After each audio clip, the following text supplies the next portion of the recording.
علامہ اقبال علیہ رحمہ نے ایک شکوہ بیان کیا ہے ابو جہل کا، جو اس نے کعبے کے پردے کو لٹک کر کے پکڑ کر کے زارو کتار رو کے اللہ سے کیا ہے، اور شکوہ حضور کا کیا رب سے۔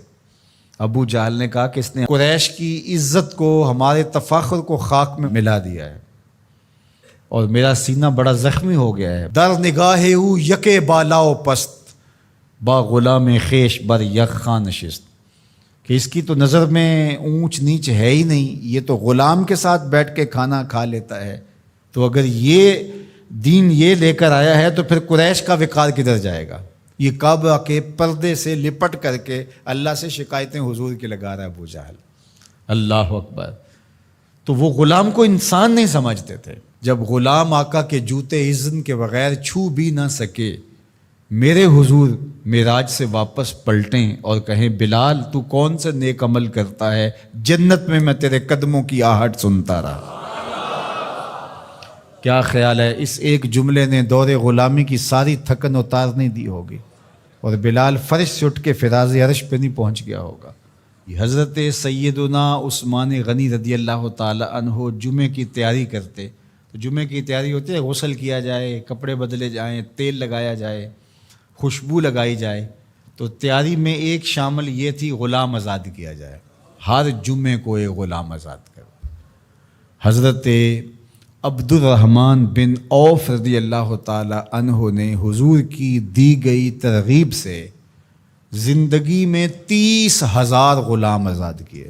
اتنے طریقے دیے غلام آزاد کرنے کے، قسم توڑ بیٹھو غلام آزاد کرو، کفارہ زہار میں غلام آزاد کرو، روزہ توڑ بیٹھو غلام آزاد کرو، کفارہ قتل میں غلام آزاد کرو۔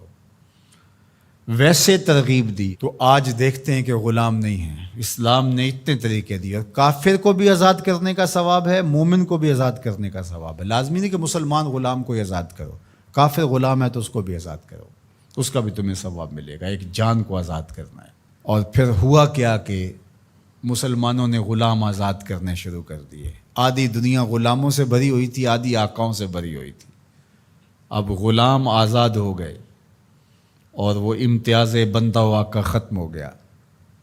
ایک صالح پاکیزہ معاشرت وجود میں آئی، اور وہ وقت زمانے نے دیکھا کہ حضرت عمر رضی اللہ تعالی عنہ نے مکے کے گورنر کو بلایا کسی کام کے لیے مدینے، تو انہیں پوچھا کہ اپنے پیچھے کس کو اپنا قائم مقام گورنر بنا کے آئے ہو؟ تو انہوں نے کہا ابن ابزے کو۔ انہوں نے کہا یہ ابن ابزے کون ہے؟ میں نہیں جانتا۔ کہا یہ ایک غلام ہے۔ تو کہا اے غلام کو گورنر بنا آئے ہو؟ کہا کہ وہ قرآن جانتا ہے۔ تو حضرت عمر رضی اللہ تعالیٰ عنہ نے کہا مجھے حضور کا فرمان یاد آ گیا، یہ قرآن لوگوں کو پستیوں سے اٹھا کے بلندیوں تک لے جائے گا۔ غلام گورنر بنے۔